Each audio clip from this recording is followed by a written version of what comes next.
So I got the one door done and I'm working on the other one here. Put vinegar on here and then dip it into the ash in the fireplace. And then we start working on that yellow stuff. And you'll wonder where the yellow went. All right. But you just keep going over and over and over that, and it fills up the paper towel. And I use probably about 10-15 double sheets of this stuff to clean each door, and dip it into the ash each time, and just keep scrubbing away. And then, but if you have a wood burning fireplace and if you have doors like this, glass doors, it's the only way I found that I can get the tar residue, the stuff off. And it's kind of a pain, but this was the easiest way I found it works. Sometimes I usually wear rubber gloves, but I forgot to put them on this morning, so just doing it this way. So, yep, get some more. Now we're in our home stretch here. Now you just keep working it till you get a nice clear glass again. And I haven't noticed this,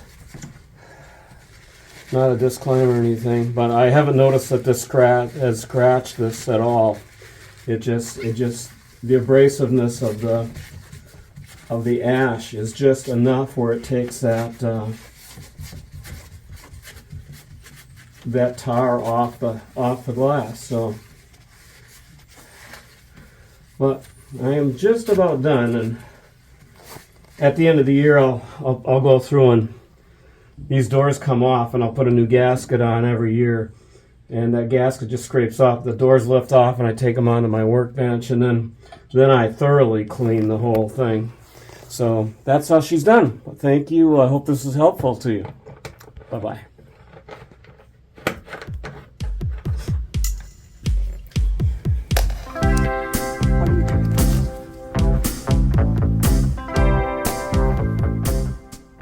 Alright, I got my doors cleaned, and now I am ready to prepare the fire for tonight. And I usually always start it up this way. I put 2 rails in, larger pieces, and I put them like this. I call them my side rails. And I start there. I got my side rails in, and now I use the local paper, which is called chronotype, but I'll use one chronotype per fire. Comes out once a week, so you have to save them up through the summer.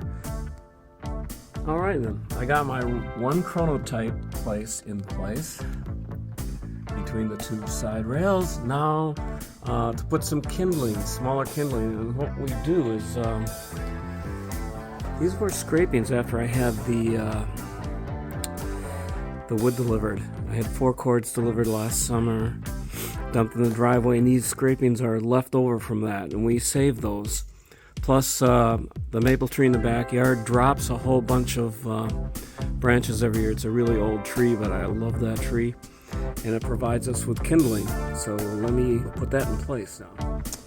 Okay, now I've got the top pieces on. I've done a kind of a crisscross pattern here, crossways, then one for good measure on top. And what happens is that burns down, settles in. When this all drops into the center, the air from this particular one comes from up here, comes down in there. The fresh air is fed from outside through this vent.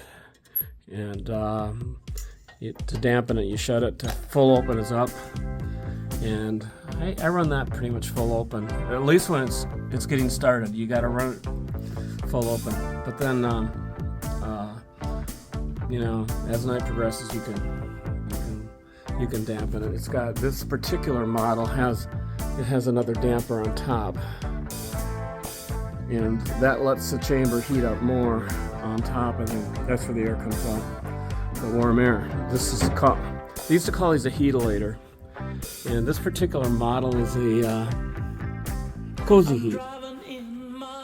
Now they're common in the Midwest here. I'm in Wisconsin, so I think they're manufactured around here. I think they still are. But anyway, all that's left is start the fire, close the doors, make sure it's locked tight, and enjoy the fire.